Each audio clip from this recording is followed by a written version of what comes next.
Yo l'équipe, avant de démarrer l'épisode, je vous rappelle que vous pouvez laisser un commentaire, un review et même des étoiles sur votre plateforme d'écoute. Et si vous voulez le faire sur Instagram, n'hésitez pas, c'est dedicated_podcast. Merci à tous, peace out.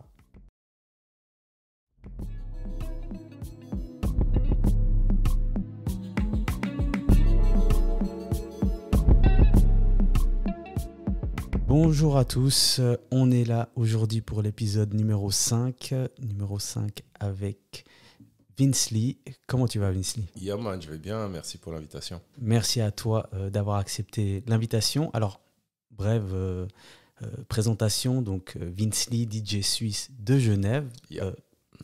Plutôt hip-hop, et tous les genres qui sortent de la culture hip-hop. Alors, membre de Downtown Boogie, je ne sais pas si on doit dire collectif ou label, mais grand mouvement du hip-hop suisse, je dirais. Un peu tout ça. Hein. Ouais, exact. Et tu mixes en Suisse depuis plus de 25 ans? Depuis 26 ans. 26 ans. 1997. Incroyable. Alors, on va parler de plusieurs choses, évidemment, mais il y a une première question que je voulais te poser pour démarrer. Quelle était ta relation avec la musique quand tu étais jeune enfant? Je sais pas. Enfin, j'ai toujours kiffé la musique. Enfin, tu vois, après quand j'étais gamin, moi, du coup, je suis né en 79. Donc j'ai grandi. J'ai commencé à capter la musique dans les années 80. Voilà, je pense que j'avais 5-6 ans. Madonna, Michael Jackson, les gros tubes de l'époque, sans vraiment capter. Mais j'aimais beaucoup Michael Jackson. Je crois qu'une des premières, si je dis pas n'importe quoi, un des premiers albums que j'ai eu, je crois que c'est Bad en cassette. Donc ça, c'est en 89, j'avais 10 piges. Parallèlement, je sais que quand j'étais à l'école et que j'avais cet âge-là, ou un tout petit peu moins, on s'excitait comme des oufs à l'école. Il y avait un truc, ça s'appelait Jive Bunny. C'était un lapin. C'était un lapin qui faisait de la musique. Du coup, c'était pas un vrai lapin, mais tu vois, le packaging, machin, tout ça, c'était un lapin. Puis il rejouait tous les hits un peu rock'n'roll, années 60 et tout, avec son orchestre de lapin. Et quand j'étais gamin à l'école, ça nous fascinait. Mais très rapidement, bah, voilà, Michael Jackson, première cassette Bad, premier album du coup que j'ai eu, que je me souviens d'avoir eu, c'était ça.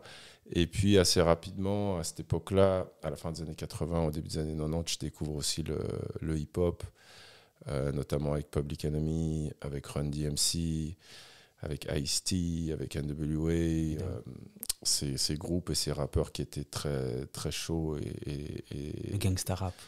Pas mal gangsta, ouais, gangsta, mais aussi politique, tu vois. Exact, il y avait ce côté...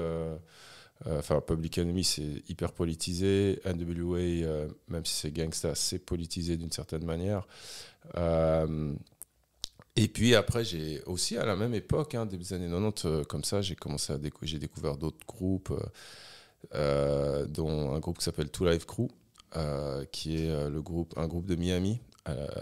Il faisait du coup la Miami Bass déjà, je crois, à cette époque-là, qui est un sous-style de rap, on va dire.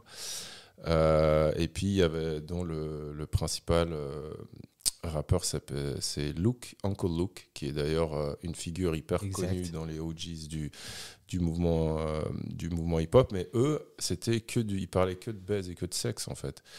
Leur cover, c'était toujours des meufs en string. C'était la musique pour twerker à l'époque, où on disait même pas twerker, tu vois. Ouais. Et du coup, bah, j'avais 12 piges et puis j'écoutais ces trucs à la fois hyper politisés, hyper revendicateurs, mais d'un autre côté, il y avait Two Live Crew où c'était que la teuf, c'était que les meufs, et du coup, bah, très vite, j'ai grandi dans ce hip-hop dans lequel il y avait de multiples possibilités de s'exprimer ou de multiples sujets. Et je pense que ça m'a plu. Après, évidemment, ce qui me plaisait beaucoup, c'était aussi les beats, les instrus. Je ne comprenais pas forcément très bien l'anglais à cette époque. Et puis voilà. Et puis c'est vrai que c'est une époque aussi où c'était très difficile d'avoir accès à du rap ou de la musique en général, parce qu'il fallait aller l'acheter. Non seulement il fallait l'acheter, ça veut dire qu'un CD ou une cassette ou un vinyle, ça coûtait 20 balles, 30 balles un album. Un 2 titres, une cassette 2 titres ou un CD 2 titres ou un vinyle 2 titres, ça coûtait 10, 15, 15 francs. Ouais, c'est vrai. Tu pesais 15 balles pour avoir une chanson, pour pouvoir l'écouter.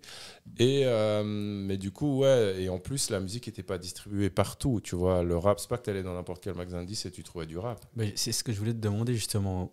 Où est-ce que tu trouvais ces CD? Parce que tu cites des noms d'artistes quand même, NWA, Ice-T, etc. Je dirais pas qu'on trouve ça chez n'importe quel disquaire. Non, mais c'était quand même des très gros noms quand même, tu vois. Déjà Ok. à l'époque, notamment aux States, c'était les gros vendeurs hein, quand même. Mhm. C'était les plus gros vendeurs de rap, d'albums dans le rap. Et puis du coup, bah, on les trouvait dans certains magasins spé. Je me souviens de Sounds qui existe toujours Exact, ouais. à Plein Palais. Exactement. Où là-bas, tu pouvais aller écouter, que ce soit des vinyles. Je ne sais pas s'ils avaient des CD et tout, c'était surtout des vinyles, je crois. Il y avait Trax, un magasin de disques au Paki aussi. Là, c'était que des vinyles. Mais à cette époque-là, au début des années 90, moi, je ne suis pas encore dans les vinyles, je ne suis pas encore DJ, tu vois. Ouais. Du coup, c'est plutôt CD, cassette. Et même City Disc, je ne sais pas si tu te Ouais, souviens. bien sûr. Bah, à la big, gare. big up au mec de City Disc de Ou Neuchâtel. Manor, ils avaient. Ah ouais. Parce que moi j'allais là-bas et puis ils me laissaient écouter gratuitement en fait. Je disais, ah ouais, il y a cet artiste qui a sorti tel album, et puis il me le mettait, puis il me laissait écouter, puis après je rentrais chez moi, j'avais même pas besoin Bon, de on allait l'acheter. beaucoup dans Ouais. ces magasins pour écouter des disques Exact. aussi, sans forcément pouvoir les acheter, mais pouvoir juste les écouter. Et il y avait toujours un petit bac. C'était pas des magasins spécialisés hip-hop. Il n'y avait pas de magasin où ils vendaient que des albums ou de la musique hip-hop. Mais du coup, c'était beaucoup de rock, beaucoup de ci, beaucoup de ça. Puis il y avait une petite partie des Hip-hop. bacs hip-hop. Et là, bah, tu trouvais dessus, puis tu essayais de trouver ce que tu pouvais. Puis tu allais aussi chez des potes. Tu sais, en regardant récemment la série Le Monde de Demain, je sais pas si tu l'as vu. Non, je l'ai pas vu. Il faut absolument que tu la mates et que tous les gens qui écoutent ce podcast la matent, c'est trop bien. C'est sur les débuts du hip-hop et du rap en France. Du coup, il y a... Attends, c'est celle avec Joey Star? Il y a Joyce, oui, c'est NTM. Ah ouais, beaucoup, alors je l'ai vu, pardon. Dynasty. Ah ok. Ouais, je l'ai vu, ouais. Pas mal, beaucoup de Dynasty qui est le premier Exact, DJ ouais. à avoir joué des morceaux de rap en France, tu vois. Et puis, ce que j'ai kiffé dans ce truc, c'est ça m'a rappelé cette époque où justement ils vendent dans des magasins de disques, mais pas seulement, ils parlent à un moment de je sais plus qui a tel disque et qu'ils ont entendu chez machin disque. Bah, à l'époque, il y avait vraiment ce truc où, comme la musique n'était pas digitale et disponible partout, et qu'elle était pressée sur des supports physiques qui étaient non plus pas forcément abondants, ça veut dire qu'il n'y avait pas 5 000 albums de Public Enemy à acheter en Suisse. Il y avait peut-être 300 CD dans tout le pays. Enfin, je dis un chiffre, je ne sais pas exactement. Mais du coup, en fait, il y a des gens qui... Toi, tu pouvais acheter un truc, par exemple. Moi, je veux l'acheter. Même si j'ai des thunes, je ne le trouve pas. Ouais. Du coup, je suis obligé d'aller... Je vais chez Abi pour écouter du son. Ouais. Je vais aller chez mon pote Abi parce qu'il a chopé le nouvel album de La Soul. Ouais. Et du coup, je vais aller chez lui juste pour écouter ça. Tu vas te déplacer physiquement Pour aller écouter. pour entendre une chanson, un album. Après, évidemment, on pouvait le copier sur une cassette. Exact. Ouais. Et puis revenir chez nous avec. Mais les cassettes, ce qui était chiant, c'est que tu pouvais pas skipper ou répéter une chanson. Enfin, tu pouvais, mais c'était un peu chiant. Tu vois. Il fallait avoir beaucoup de chance quand même. Ouais. Ok, ben écoute, j'ai vécu ma rencontre avec le hip-hop différemment, mais c'est intéressant d'entendre tout ça. Après, mes parents écoutaient beaucoup de musique. Mon père est un immense fan de musique classique et de jazz. Okay.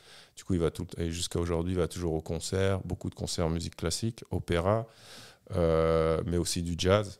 Du coup, il y avait beaucoup de musique à la maison. Ma mère écoutait beaucoup les Beatles, elle écoutait plus la musique populaire, mais aussi Shadé, des trucs comme ça. Ça vient de ma mère, Shadé, tu vois. Ah ouais. J'adore Shadé. Tu postes assez souvent.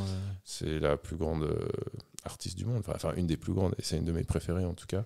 Une musique totalement intemporelle. Et du coup, j'ai baigné quand même dans un environnement où il y avait on écoutait beaucoup de musique. Mon père avait vraiment... Il a toujours eu des chaînes hi-fi, mais vraiment hi-fi haute fidélité, tu vois. Ouais. Il n'allait pas acheter un truc Sony, un machin. Il allait acheter son système de sono qui allait coûter 4000 balles, mais pas de la sono pour faire super fort, mais vraiment bonne qualité, hyper haute qualité et tout. Ouais. Et du coup, je pense que mon goût pour la musique aussi, il vient de mes parents. Ouais. Bon, bah écoute, on dirait que le passage a très bien fonctionné. Tu as dit que tu avais une sensibilité directement pour les beats, pour les instrus, etc. Mm-hmm. C'est ce qui t'a poussé vers le DJing ou... Pas forcément. Alors, moi, je suis parti, j'habitais du coup en Suisse jusqu'à ce que j'ai 14 ans. J'ai grandi en fait à Communy, Ok. un petit bled à côté de Genève, entre Genève et Nyon. J'allais à l'école à côté, à l'école internationale de Genève. Il y avait un campus à côté le campus de la Châtaigneraie qui est vers Founet en fait. Quand tu sors la première sortie d'autoroute, quand tu prends l'autoroute de Genève direction genre Lausanne, la première sortie c'est Founet, juste à côté il y a le campus de cette école.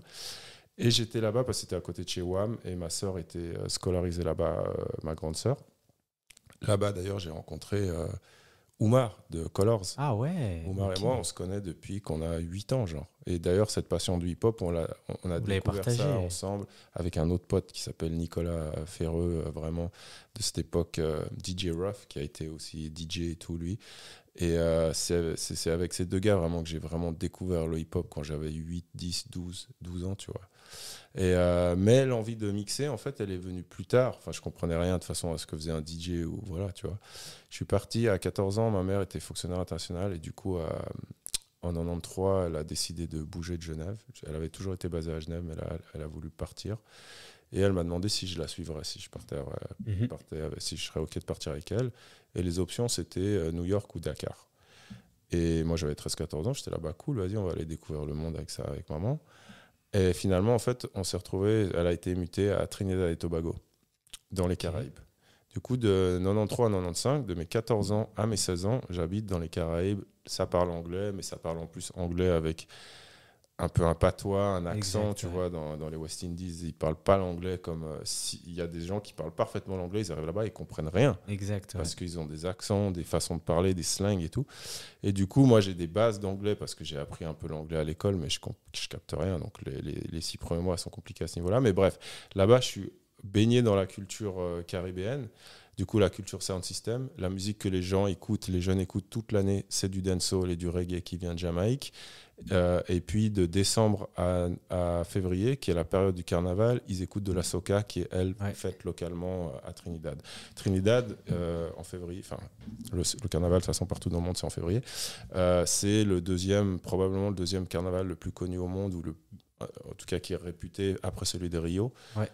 C'est le carnaval de Trinidad qui est un truc incroyable. Et du coup, en fait, moi, à 10 mois de l'année, en fait, je suis complètement imprégné dans cette culture jamaïcaine, les sound systems, Buju Banton, Mega Banton, tous les Banton du monde. Bref, toute cette musique, ces bassline. Et ce qui était fou à Trinidad, c'est qu'il y avait ton podcast va durer 14 heures, donc je vais parler de ma vie comme ça. Ils ont des taxis pour se déplacer. Il y a des bus, mais il y a aussi des maxi-taxis, donc des taxis un peu plus grands, qui sont genre des minivans de 8-12 places. Et là, en fait, on appelle ça des taxis, mais ils ont des routes précises. C'est pas toi, tu l'appelles, il vient te chercher pour 12 personnes. Non, tu peux entrer, tu es tout seul, il y a déjà 3 autres personnes, il y a qui s'arrête plus loin, tu descends. Un taxi collectif, un peu. Taxi collectif, sauf que là-bas, ils sont dans cette culture sound system, et du coup, sous les sièges arrière, les derniers sièges, les 3 ou 4 derniers sièges à l'arrière, il y a que des haut-parleurs, mais de basse, pour la basse, que des subs. Du coup, c'est tout, tu les entends à 3 km. Des grosses basslines de reggae dancehall que tu entends tout le temps, en fait, à 3.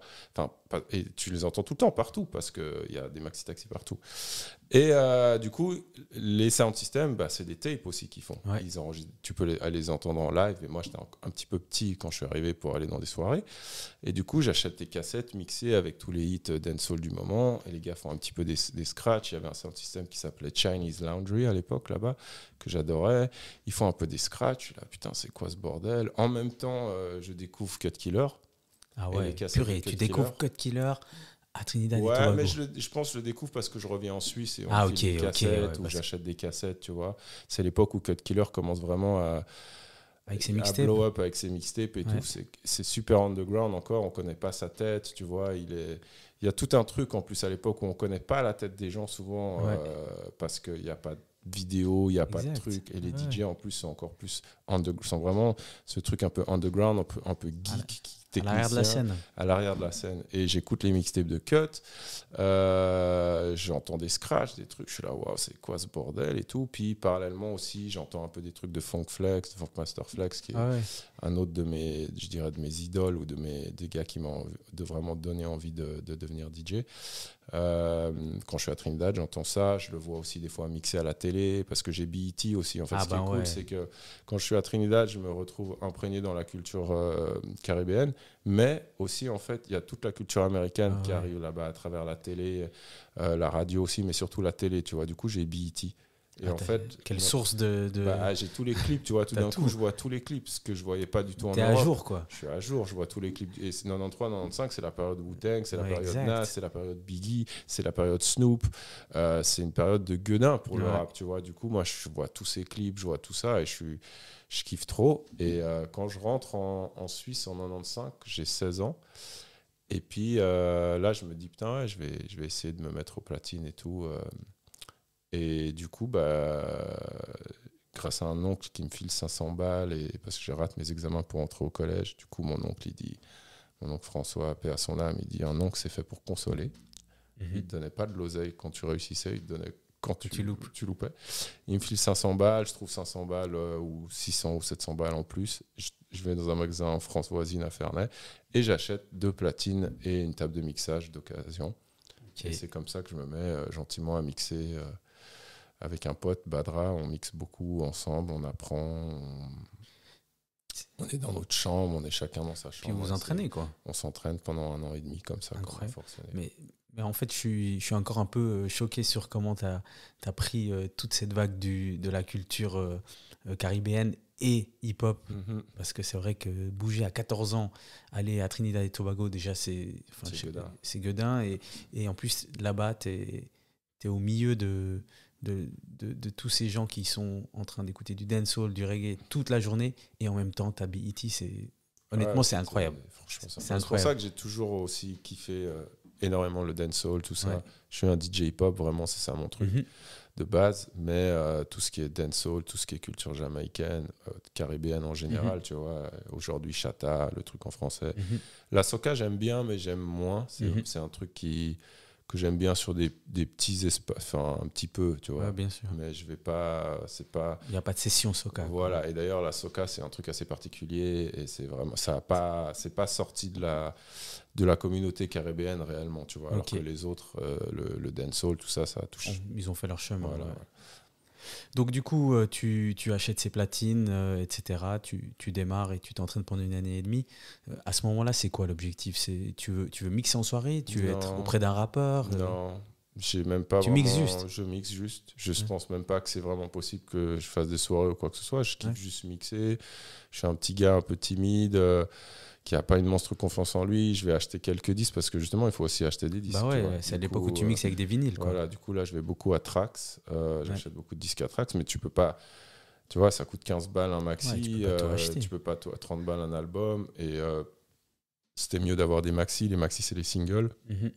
C'était mieux d'avoir ça pour mixer parce qu'il y a moins de chansons qui sont pressées sur le. En fait, sur un disque vinyle, plus tu as de chansons, plus le volume qui sort de ton disque est bas. Ah oui. Du coup, en fait, les maxi, tu as 2-3 chansons maximum par face.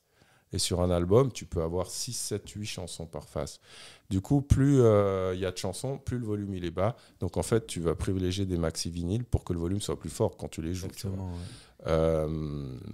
Et puis, donc, voilà. Donc, j'achète des maxi vinyles. Et si, je me rappelle d'ailleurs qu'un des premiers trucs que j'avais acheté... ou dans les premiers vinyles que j'ai achetés, c'est Dead Presidents de Jay-Z. Et c'est là que j'ai vraiment aussi, j'ai commencé à devenir fan de Jay-Z. 96, 96, exactement. Ouais. Et puis, je mixe dans ma chambre. Je fais que, pendant 1 an, je fais que caler des scuds ensemble, tu vois. Caler, beat syncer mes sons ensemble, apprendre à faire ça. Et puis, après 1 an et demi comme ça, il faut savoir que aussi, tu vois, le hip-hop, à l'époque, c'est vraiment un milieu petit et fermé. Du coup, même il y a quelques soirées par-ci, par-là. Bon, moi, j'ai 16-17 ans, j'y vais dans certaines de ces soirées, mais je connais quelques personnes. Je connais Oumar. On se retrouve quand je reviens de Trinidad, qui, lui, est connecté à d'autres, qui est plus connecté, Oumar, au milieu hip-hop vraiment genevois. Il traîne notamment avec un crew qui s'appelait Skills of Funk. C'était des rappeurs, un groupe de rappeurs d'ici et tout, ils n'ont pas sorti R.I.P. Ben, d'ailleurs, un des membres qui est décédé. Et ils n'ont jamais sorti de Scud, parce qu'à l'époque, c'était dur de sortir des Scuds, mais ils faisaient partie de cet écosystème hip-hop, aller dans les soirées, prendre le mic dans certaines soirées, machin et tout. Mais je connais pas non plus super bien. Du coup, il y a une sorte de... Puis tout le monde se regarde, tu vois, dans ces soirées ou dans ce milieu. Toi, t'es qui? Tu connais qui? Machin. On te calcule pas trop parce que tu connais personne, machin. Du coup, moi, j'ose même pas me dire que je vais aller un jour toquer à la porte de quelqu'un ou d'un club ou d'un promoteur, tu vois. Mais du coup, ta première soirée, elle vient comment? Elle vient parce que j'enregistre quelques mixtapes, des mixtapes chez moi, comme ça, hein, pas des trucs à plusieurs exemplaires, mais genre une mixtape. Je mixe chez moi, je m'enregistre, je la file à un pote qui s'appelle Alpha. À l'époque, je suis au collège Voltaire, j'habite au Charmy. Et je la file à un pote que je connais un peu, Alpha, du quartier. Et puis lui, il était à l'école de com juste à côté là. Et du basket aussi, parce que je joue au basket. Du coup, il y a aussi, tu vois, et le basket, le hip-hop, tout ça, ça va vraiment... Ouais, il y a tout qui va ensemble. Tout ça fait partie de la même culture, finalement. Et Alpha, en fait, lui, il fait écouter cette cassette à un mec qui s'appelle Guy Roland. Et Guy Roland, à l'époque, il est DJ, il s'appelle DJ G-Man, mais il en a marre de mixer, ça l'intéresse de moins en moins, je crois, à ce moment-là. Il organise des soirées, c'est l'un des premiers gars à faire venir Cut Killer en Suisse, voire à Genève, voire en Suisse, en 95, je crois, pour le faire mixer dans son putain de salon à In House Party. C'est lui, chez lui, que Double Pacte, je crois, se sont formés. Enfin, c'est lui aussi qui était le mentor du groupe Les Petits Boss, qui est un des groupes légendaires genevois. C'est un mec qui était un visionnaire, vraiment, Guy Roland. Il parlait anglais, il allait souvent aux States. Quand j'ai rencontré, j'avais 18 ans et lui, il en avait 21. Mais il allait tout le temps aux States et c'était un businessman dans sa tête. Lui, il voyait Puff Daddy, tu vois. Ouais. Il avait déjà compris, quoi. Il avait compris qu'il y avait quelque chose à faire. Parce qu'à l'époque, il n'y a pas de business en Suisse au niveau du hip-hop. Il y a quelques soirées, il y a quelques trucs, mais c'est pas ouf. Il n'y a pas vraiment d'argent. D'ailleurs, les gens ne pensent pas à faire de l'argent. Peut-être certains vont se dire que faire de l'argent avec ça, c'est pas cool. Mais lui, il n'est pas du tout dans cette optique-là. Il est dans une optique très quinri, capitaliste hip-hop, comme pratiquement tous les mecs aux States. Et du coup, il a une vision très business et tout. Et puis, il est connecté avec toutes les bonnes personnes en Suisse. Donc lui, en fait, il écoute cette cassette que j'ai fait pour Alpha. Et un jour, il sonne chez moi avec Alpha. Attends. Il vient chez toi et il sonne. Il vient chez moi avec Alpha, je pense. Je ne me rappelle plus exactement. Alpha l'amène chez moi parce qu'il veut me rencontrer. Incroyable. Et il me dit, ouais, écoute, j'ai écouté ta tape, je kiffe, je vais te manager. Moi, je connais ni d'Adam, je connais pas, je sais pas trop, mais je suis là, bon, vas-y, hein, pourquoi pas. Et comme lui, il fait partie de cet écosystème vraiment parce qu'il est DJ, parce qu'il est promoteur, organisateur, parce qu'il vend aussi de la sap, il va aux States, il achète des sapes. Il faut savoir qu'à cette époque, il y avait des gars à Genève, dont lui et d'autres, mais qui allaient à New York, et il y avait des immeubles à New York où ils vendaient les faux. Les faux Fubu, les faux Tommy Figure, les faux ci, les faux ça. Ils remplissaient leur valise de ça, ils achetaient ça à 10 balles et ils revendaient ça à 150 balles ici. Tout le monde portait ces trucs, évidemment. Moi y compris. Et du coup, ils faisaient pas mal de cash avec ça. Mais du coup, ouais, lui, il sonne et il vient, il me dit, ouais, bah, je veux te manager, machin, je suis Guy Roland, je fais ci, je fais ça, j'étais DJ, mais j'en ai marre, j'ai pas trop envie de continuer là-dedans. Je veux faire du business, je veux faire d'autres choses. Et lui, bah, direct, il me plug directement. 2 semaines après, je suis en train de mixer pour la première fois. Je fais ma première soirée. Je fais le before et l'after party de la rappeuse MC Light qui était venue en concert à Champel. Et puis l'after party, c'était au Gosse, je crois, une boîte où il y a eu beaucoup de soirées hip-hop dans les années 90 à Carouge. Et c'est Ronti et Edouard, RTS Disbreakers, qui organisent cet événement. Ronti, c'est aussi un des membres fondateurs de Downtown Boogie. Ok. C'est le père de Yomi Denzel. Tu connais Yomi Denzel ? Ouais, je vois. Bah, c'est son daron. Ah, ok. Et Ronti, c'est aussi un personnage clé dans l'histoire du mouvement hip-hop en Suisse et dans son développement. Notamment au niveau des soirées, c'est un gars, il a commencé en étant... je crois, videur à la Dolce Vita, une boîte un peu alternative où il y avait justement aussi des soirées hip-hop au début des années 90 et tout, où il y a eu certaines des meilleures ou des premières soirées hip-hop dans les années 90 à Lausanne. Il commence par être videur, il finit par être DJ, après il se met à organiser des soirées, il ramène Montel Jordan, il ramène MC Light du coup. Et ben moi, tu vois, si j'avais pas connu Guy, je pouvais pas connaître Ronty. Ronty, j'allais dire, je veux mixer dans ta soirée. Là, il me regardait, mais t'es qui, toi? Tu vois, peut-être si je lui donne une mixtape puis il écoute, peut-être il va dire OK, mais si t'as pas un cosign à l'époque, où voilà, c'est difficile. Il n'y a pas de téléphone, il n'y a pas de Internet, pas un endroit, il n'y a pas quelqu'un que tu peux appeler pour dire hey, j'ai envie de mixer. Non, tu sais pas où trouver ces trucs, tu vois. C'est que des bouches à oreille et des personnes à personne, tu vois, qui tu connais, tout ça. Et du coup, bah, voilà, Guy me connecte avec eux, il me fait mixer dans cette soirée, ça se passe très mal, je suis nul, je suis complètement perdu, j'ai 4 bacs de 10, mais je sais pas quoi jouer, je suis perdu, tu vois. Et aussi, mixer dans sa chambre, c'est complètement différent de mixer dans un club. Le son, les trucs, la table de mixage, c'est pas la même, je suis là, waouh. Et du coup, le lendemain, j'ai une autre soirée, il me fait mixer à une autre soirée à Lausanne, un club qui s'appelle le Playtime, l'ancien Shy Club, je sais pas si tu te rappelles du Shy Club à la Borde. Mais... Bref, et là, il me fait mixer... avec il y avait DJ Care et DJ Fab qui étaient programmés. Ok. À Genève, j'avais mixé avec DJ Trouble King à ma première soirée, un autre OG. Et bref, DJ Fab, DJ Care sont programmés dans cette soirée. C'est une soirée N-Pro. Et N-Pro, à l'époque, c'est un des promoteurs, un des meilleurs ou plus big promoteurs en Suisse romande pour les soirées. Et c'est un mec qui... Il faut savoir qu'à cette époque, il y a vraiment ce truc encore où... très il faut keep it real hip-hop. Il y a beaucoup de gens qui sont là, ouais, le rap c'est un truc dur, c'est pas un truc dansant, c'est pas un truc chanté, il faut que ça reste un truc assez dur, assez sombre et tout. Mais il y a aussi tout un autre mouvement où le hip-hop commence justement à se commercialiser réellement, et ça, c'est pas seulement en radio, etc. Mais Puff Daddy, Bad Boy, Biggie, enfin tout ça, Notorious Big, ça fait partie de ça, tu vois, des refrains chantés avec 112, avec Total. Il y a beaucoup de gens qui n'aiment pas. Il y a des ayatollahs un peu du hip-hop ou des gens un peu real hip-hop dans leur cerveau qui te disent « Ah, mais ça, c'est pas possible, machin ». Puis moi, ça, j'en ai rien à foutre. Moi, je kiffe ou je kiffe pas. Et puis en même temps, c'est les mecs qui font ça, ils sont super forts. Enfin, tu vois, Biggie, tu peux pas dire que c'est de la merde. Enfin, bref. Et du coup, moi, j'ai aucun problème à jouer ces sons dansants, ces sons où il y a du chant, du R&B aussi. Il y a des DJ, ils veulent pas entendre parler d'R&B ou du dancehall. Non, je veux pas jouer ça. Je veux jouer que du rap, des trucs durs, Mobb Deep, Wu-Tang. Et du coup, bah, il y a ce genre de soirée qui existe toujours à cette époque-là et qui existe, mais c'est des soirées finalement il n'y a que des mecs. Beaucoup de mecs, il y a peu de meufs. Et N-Pro, lui, il a une idée, il est comme Guy Roland quelque part dans ce truc où une idée très carrée, une idée de on peut faire des trucs pour la masse, pour beaucoup, on peut faire des trucs qui peuvent rapporter de l'argent, on peut faire des trucs qui sont bling en restant hip-hop, en restant authentique. Et du coup, dans ces soirées-là, on joue beaucoup de R&B, on joue du dancehall aussi, et il y a beaucoup de filles. Contrairement justement à certaines autres soirées qui sont beaucoup plus un peu underground, un peu cave, un peu voilà. Et moi, j'ai aucun problème, tu vois, à jouer que des trucs durs ou à jouer que des trucs ou à jouer de tout quoi. Voilà, plus accessible et à faire danser les go et tout ça. Mais il y a des gars à l'époque, c'était pas possible. Et dans leur cerveau. Du coup, il y a assez peu de DJ finalement qui ont à la fois la technique, qui ont à la fois les scuds. Les disques, tu vois, il faut avoir les disques, c'est vrai, et qui ont cette envie de jouer hip-hop, mais pour faire danser les gens, et puis de jouer aussi des trucs qui vont être plus mélodieux ou plus dancehall aussi. Et N-Pro, il a vraiment cette vision-là de ce qu'il veut, c'est ce qu'il veut dans ses soirées. Du coup, dans cette soirée-là, il y a DJ Fab de Paris, qui est un très bon DJ, puis qui continue d'officier, qui est un DJ qui...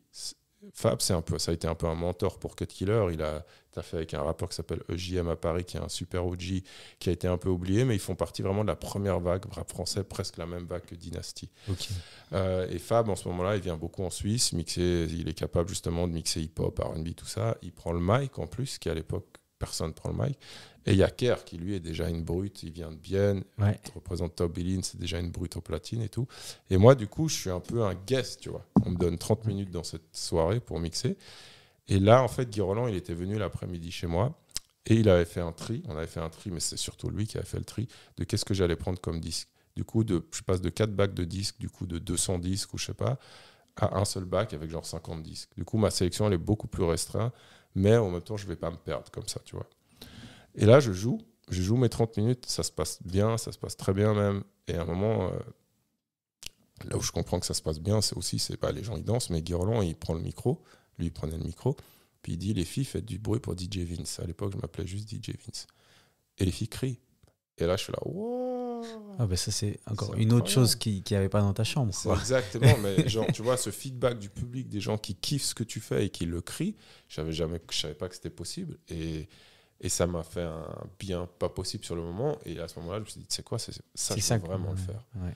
Et à partir de là, Guy Roland, il me connecte à DJ Seal qui bossait sur OneFM. Je vais faire une émission avec lui sur OneFM. Je lui demande si je peux revenir. Il me dit, tu vas revenir tous les week-ends. On fait notre propre émission à nous ensemble, une nouvelle émission sur OneFM qui s'appelle Showtime, qui était hostée par Rubest, ancien petit boss qui reste un de mes meilleurs potes et tout, aussi des Charmy. Là, dans cette émission, il y a les MAM qui viennent rapper, la PER, Double Pacte. On fait même venir Sens Unique. Il y a Smith Wesson des States qui passe. Bref, cette émission, elle dure 7-8 mois et puis elle est super écoutée à Genève. Chaque fois qu'on finit l'émission, c'était le vendredi, samedi de 8h à 22h, je crois. Chaque fois qu'on sort de l'émission, on va à la gare ou on va au quartier aussi au Charmy, où on va à Rive, là où il y a du monde, tu vois. Là où il y avait du monde à l'époque, où la jeunesse était le soir.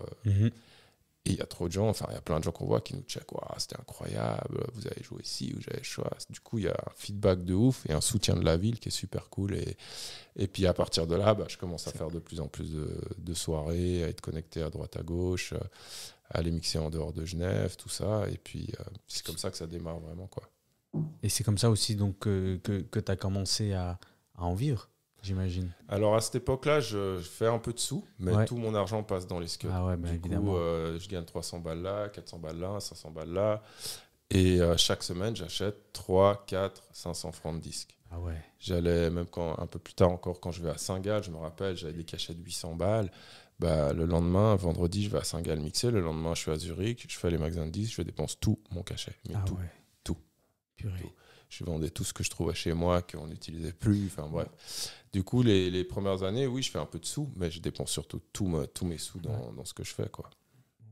La digitalisation a dû faire du bien. À ce niveau-là, ouais, puis elle a vraiment démocratisé le truc et permis à beaucoup plus de gens de faire ce truc, parce que, comme je te dis, moi, c'était des budgets de 1500 balles minimum par mois pour les scuds. Donc là, on parle de 20 000 balles par an. Ah ouais, c'est incroyable. Il faut les sortir, tu vois. Ouais, c'était pas ça tout au début, c'était moins. Mais du moment que j'ai commencé à faire des soirées, après, moi, j'étais quelqu'un qui aimait acheter les scuds à double parce que je faisais des passe-passe et tout, puis je voulais tout avoir. Ouais. Mais bon, c'est un sacré budget et je pense pas que enfin, c'est aussi pour ça que les gens ont commencé à mixer parce qu'ils n'avaient plus besoin d'acheter tous ces aujourd'hui, depuis 15 ans, vinyles, depuis parce Serato, bien sûr. Il fallait les déplacer. Hein. Oui, en plus. Ouais. Alors ça, c'était un truc, frère, tu pouvais pas aller en soirée tout seul pratiquement. Ah bah ouais. Parce que tu avais 200 kilos de vinyle avec tout. Tu avais des potes, des assistants. D'ailleurs, on a souvent dit que la première porte d'entrée de taf, tu vois, dans le hip-hop, c'était porter les caisses du DJ. Bah ouais. C'était un des premiers trucs où tu rentrais gratos dans des soirées ou une sorte de petit taf et tous les DJ avaient leurs potes qui les aidaient. Purée. Là, tu as parlé de comment tu as démarré, ensuite l'émission sur OneFM. Comment la connexion elle se fait? Parce que tu démarres Downtown Boogie au début des années 2000. Hein. Alors Downtown Boogie, ça start en 99. Ouais, mais toi Moi, j'y arrive en 2001. Voilà, à l'époque, 2001. quand ça commence, Downtown Boogie, c'est DJ Ronti, DJ Green Giant, les DJ, et puis les hosts, c'est Baby Blue aka Chucky Fresh, Dynamite et Jiggy Jones qui fait la technique et un peu de micro aussi. Ok. Et puis en 2001, Ronti, lui, il commence à plus trop être motivé. Le truc du DJ, ça l'intéresse de moins en moins. Il veut passer du côté business. D'ailleurs, juste après, il achète le Loft, je crois, pas longtemps après. Et puis, du coup, il dit qu'il va arrêter et il propose 3 DJ à l'équipe de Downtown pour reprendre le flambeau, on va dire, dont moi. Et puis, il vote. Et puis, c'est moi les 4 qui restent votent. Il y en a 3 qui votent pour moi, 1 qui vote pas pour moi. Mm-hmm. Et puis, vu que c'est 3 contre 1, je deviens élu. On m'appelle et on me dit tu vas commencer Downtown Boogie en septembre. Puis j'étais trop content. J'étais là, putain, ça faisait un moment que j'attendais cet appel, tu vois. Ouais. Mais eux, ils te connaissaient parce que tu mixais déjà régulièrement sur Lausanne, etc. Oui, ils me connaissaient parce que le milieu, c'est un petit milieu et forcément, on se connaît tous. Et moi, je faisais quand même pas mal au niveau des DJ déjà en 2000. Enfin, j'ai fait assez rapidement quand même pas mal de bruit, tu vois, grâce à Guy aussi qui m'a connecté, du coup, mixé dans les bons endroits. Une de mes peut-être près de 2-3 mois de mix en 97, je suis en train de mixer à l'Arena avec Snoop. Il y a Snoop Dogg qui vient à l'Arena, c'est N-Pro qui le fait venir, et je mixe à l'Arena. Enfin, tu vois, ça va quand même assez vite sur certains trucs. Après, ça va vite, mais ça va aussi lentement, parce que c'était des périodes où des fois, je me rappelle, dans cette période-là, dans les 2-3 premières années, il y a eu des périodes où peut-être pendant 2 mois, j'avais pas de soirée. Ouais. Mais parce qu'il y avait très peu de soirées. Ouais, il y avait une soirée hip-hop par mois, même pas une soirée hip-hop par week-end en Suisse romande. Et d'ailleurs, du coup, les gens, ils se déplaçaient dans toute la Suisse romande, voire la Suisse allemande, pour aller chercher des soirées quand il y avait des soirées. Ouais, c'est vrai que c'est difficile d'imaginer, parce qu'aujourd'hui, il n'y a pas une soirée où il n'y a pas de soirée hip-hop. Mais à l'époque, c'était, comme tu as dit, les gens se déplaçaient. Je me souviens de l'époque. Alors, en tant que Neuchâtelois, je suis obligé de citer la Rotonde, etc. Donc, c'est vrai qu'on oublie un peu cette réalité aujourd'hui. Ouais, puis, toi, encore la Rotonde, on est quand même dans un truc où il y a quand même vachement plus de soirées déjà, pas autant qu'aujourd'hui. Exactement. Ouais. Le loft est déjà là, etc. Comparé à 1998 ou 97, je te jure que c'est beaucoup ce qu'il y avait. Ouais. Et puis moi, je fais aussi les mixtapes, tu vois. Ouais, tu continues à faire les mixtapes. À l'époque, je faisais les mixtapes en 98. Je fais une première mixtape où il y a Oxmo Puccino dessus, il y a la PER, il y a Rubest, il y a je me rappelle plus qui, j'ai oublié tous les noms, des autres Français, tout ça. Mais du coup, c'est des mixtapes aussi qui sont bien distribués en Suisse dans tous les shops spécialisés et qui sont pas mal écoutés et qui sont bien promotionnés aussi avec les campagnes d'affichage de stickers, notamment les stickers, ils sont partout en Suisse romande à cette époque. Et ça me fait aussi connaître, ça fait en sorte que je sois plus connu, plus respecté, tout ça. Du coup, les gars de Downtown, ils se disent c'est logique, le gars qui est un peu en train de monter.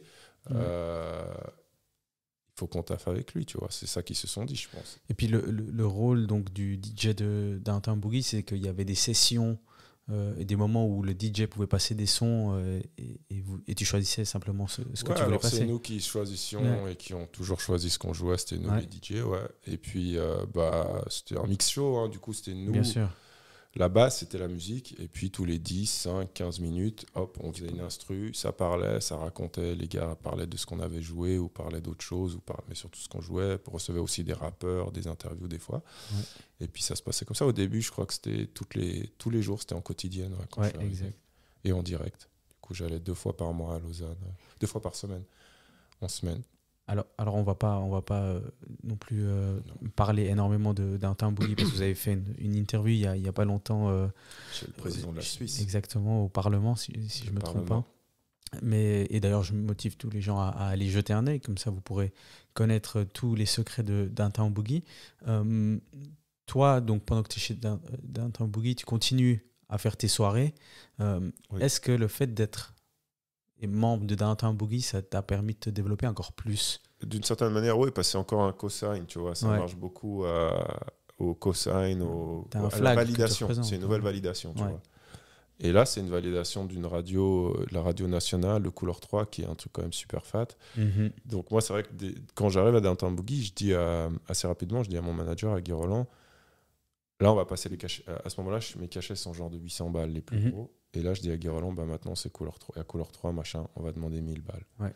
Du coup, tu vois, rien que ça. Il y a tout qui change. Ça permet, tu vois, de dire, attends, là, le gars, c'est pas juste Vince Lee de Vince Lee, c'est Vince Lee de Couleur 3. Exact. Downtown Boogie maintenant. Exact. Du coup, ça rajoute un truc sur lequel tu peux demander plus de thunes, t'as aussi un peu plus peut-être des autres personnes, en fait, qui connaissent pas forcément ou qui connaissent moins, qui vont peut-être s'intéresser à toi.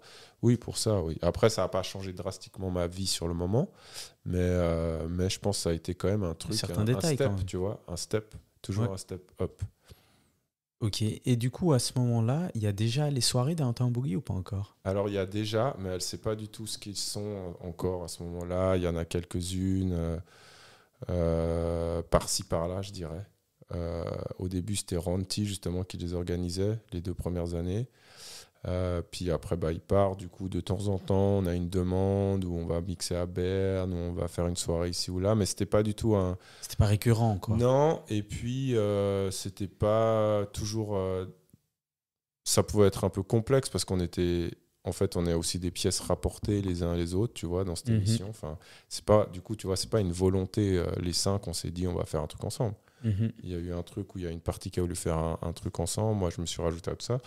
Et du coup, aussi, les soirées, c'est différent de la radio. Donc, il y a une autre dynamique. Et les premières soirées ne sont pas forcément ouf, tu vois, ou quoi que ce soit, parce que nous-mêmes, on n'est pas super synchro. Ouais.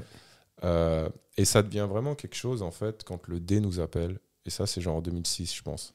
2006, 2005, 2007, où le D nous propose de venir faire une soirée hip-hop Downtown Boogie en mensuel, si je dis pas n'importe quoi, un jeudi par mois. Et à cette époque, tu vois, on fait pas mal de soirées, on mixe déjà, moi je mixe déjà beaucoup à droite, à gauche, en Suisse, un peu partout, mais on mixe pas forcément dans les meilleurs clubs.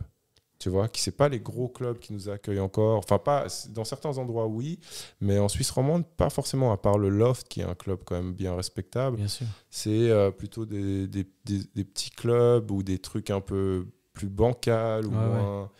C'est pas le D, quoi. Voilà, c'est pas le D, c'est pas le MAD, c'est pas ce Ouais. genre de club, tu Ouais. vois.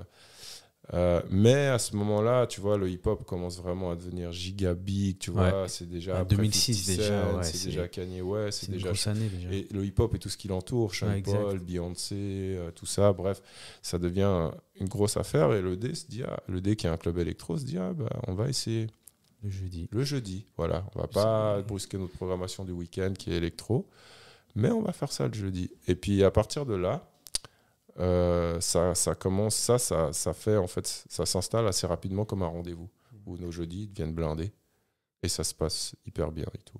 Et en plus, pour utiliser ce que tu as cité tout à l'heure, c'est aussi une validation, je pense, du coup, Complètement. pour Downtown Boogie, Mhm. d'être booké au D de manière mensuelle, etc. Puis Absolument. après, je pense que c'est comme ça que les autres soirées se débloquent.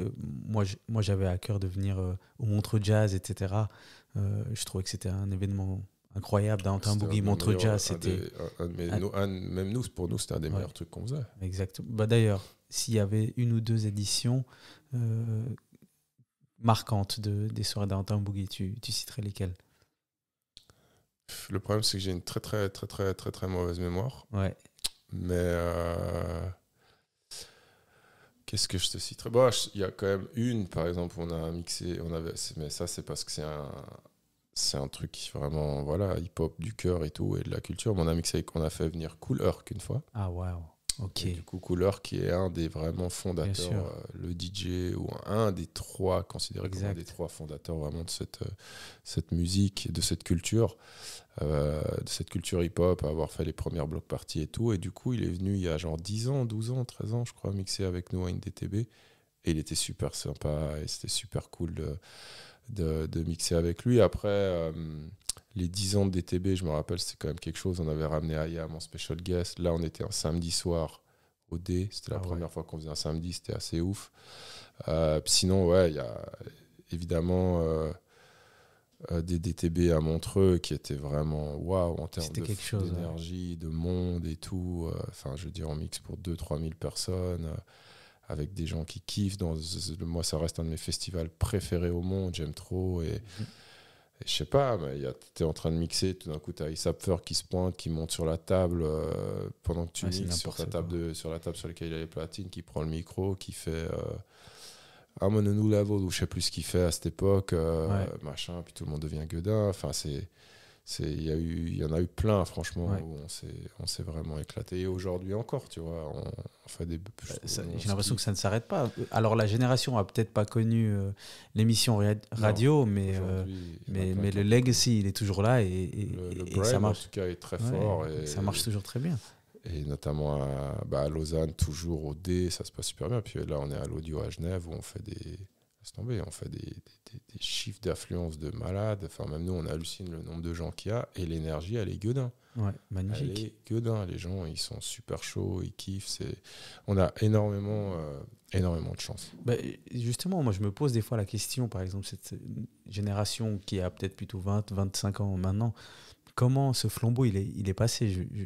Je me dis, mais est-ce qu'ils ont juste su que ça marchait bien et puis que c'était des bonnes soirées, du coup ils y vont? Ou alors est-ce que quelqu'un leur a dit que c'était quelque chose d'assez central de la culture hip-hop? C'est vrai que je me pose des fois la question. Et d'ailleurs, je pense que la prochaine fois, je poserai la question à quelqu'un qui y va parce que ça continue à marcher, quoi. Je sais pas. Après, je pense que Bah, forcément qu'on fait un truc juste, tu vois. Exact. Voilà, tout le monde n'aime pas. Il y a des gens qui vont critiquer ci ou ça et ils ont totalement le droit de ne pas aimer, de pas kiffer. Mais je pense qu'on fait un truc juste qui parle quand même à pas mal de gens. Et puis, bah, après, voilà, on a des partenaires aussi, tu vois. Il y a aussi ça. Il y a quand même, malgré tout, évidemment qu'ils ne sont pas partenaires ils n'ont pas voulu être nos partenaires pour rien. Exactement. Nous, on fait notre part du taf, mais nos partenaires, au niveau des clubs, je pense pas qu'on peut faire mieux en Suisse romande, tu vois, ou en Suisse. Difficilement. Des clubs Lausanne, tu pourrais me parler du MAD. Ouais. C'est un très bon club aussi. Mais après, moi, je suis bien au D et je préfère le D dans sa programmation, même dans son entièreté, peut-être. Dans son aura et tout. Ouais. Même si le MAD, c'est champ max. Hein. Mais bref, le D, on est super bien. On est dans un club super bien respecté, réputé, tu vois. Et puis, on est à l'Audio à Genève où c'est pareil. Du coup, déjà, nos partenaires sont des endroits où on n'est pas en train de jouer dans des trucs où les gens sont là, putain, j'ai pas envie d'aller là-bas, c'est ce club de merde encore, tu vois. Après, il y a peut-être des gens qui n'aiment pas l'audio ou le D, hein. Mais ça fait beaucoup aussi, je pense, tu vois, les lieux. Et puis, bah, après, par exemple, pour l'audio, on est la seule soirée hip-hop. Ouais, c'est vrai. Et en plus, on vient que tous les 2 mois, ça, on veut pas faire plus parce qu'on a envie de garder ce truc un peu sporadique, exclusif, on va dire, qui fait que voilà, les gens se lassent pas, tu vois, ou se lassent. Ouais, ils ont le temps d'oublier pour revenir, quoi. Et de se dire putain, c'est quand la prochaine. Et du coup, bah, y a un engouement qui reste. Et puis, je pense que tu vois, nous, on s'est pas construit à force de promo, on n'a pas mis 100 000 balles dans de la pub internet ou même de la pub sur des murs. C'est un truc organique qui existe depuis longtemps, qui dure et qui est réel, tu vois, qui est dans la vraie vie, en fait. Les gens, ils viennent dans nos soirées, ils aiment nos soirées, ils reviennent. Après, il y en a qui n'aiment pas, ils ne reviennent pas. Mais la majeure partie, je pense que ce n'est pas le cas, sinon ce serait déjà mort, tu vois. C'est vrai. Et du coup, il y a un truc très organique. Ce n'est pas juste tu as vu une pub, non, c'est que tu en as entendu parler de ton grand frère, de ton grand cousin, de machin. Exact, ouais. Putain, depuis que t'es petit, peut-être t'entends parler de ces soirées. Et puis, c'est vrai, du coup, en vrai. fait, tu vas y aller quand tu vas avoir 18 ans, tu vas dire putain, enfin, je peux y aller. Mais peut-être, ça, je suis pas sûr, hein, je te dis des trucs. Mais je pense que le côté, voilà, nous, on fait ce qu'on fait et on le fait on fait un truc juste. On est des personnes aussi, malgré que je suis en train de me le raconter là, on est des gens assez humbles. On est des gens pas prises de tête. On n'est pas en train de crier partout qu'on est les meilleurs. Ou tu vois, on n'a pas ce côté-là. Et puis, on est carré. On est toujours là quand on annonce quelque chose, on le fait, machin. Et on a des bons partenaires. Très bons partenaires. Du coup, tu vois... Ouais, la sauce, elle fonctionne bien. Voilà, c'est ça. La sauce, comme tu dis, c'est un très bon mot. La sauce, pour qu'elle prenne et pour qu'elle dure ensuite, c'est un mélange d'ingrédients. Et nous, on a pu réunir pratiquement tous les bons ingrédients. On a eu la chance. Et je te dis aussi, il y a tout un côté chance et un côté. Et c'est pas que de la chance, mais c'est important. Et il y a je une trouve partie des fois, quand on manque complètement. Et on manque beaucoup. Le hip-hop, c'est beaucoup, des fois, un truc, beaucoup d'ego, des coups de moi, j'ai taffé. Oui, on a taffé, oui. Mais il y a tout un côté, on a de la chance. Et il y a un côté où la gratitude, Et moi, j'ai énormément de gratitude envers... Comment est-ce qu'on dit la gratitude en français La gratitude. Ça se dit, c'est un mot en français. Gratitude, c'est un mot. Ouais. L'ingratitude, du coup, la gratitude, ouais. Je suis rempli de gratitude et de reconnaissance. Et de reconnaissance et de remerciement même envers la vie. Parce que je sais que, putain, j'ai une chance de malade et on a une chance de ouf. Et en plus, bah voilà, comparé à d'autres DJ, la chance qu'on a, c'est que nous, on a un brand. Enfin, il y en a d'autres qui ont leur brand. Ouais, mais sûr. nous, on a un brand Downtown Boogie qui nous appartient. On est 3, Jiggy Jones, Green Giant et moi aujourd'hui. Et ce brand, c'est le nôtre. Le nom est déposé, il est déposé par nous. Enfin, bref.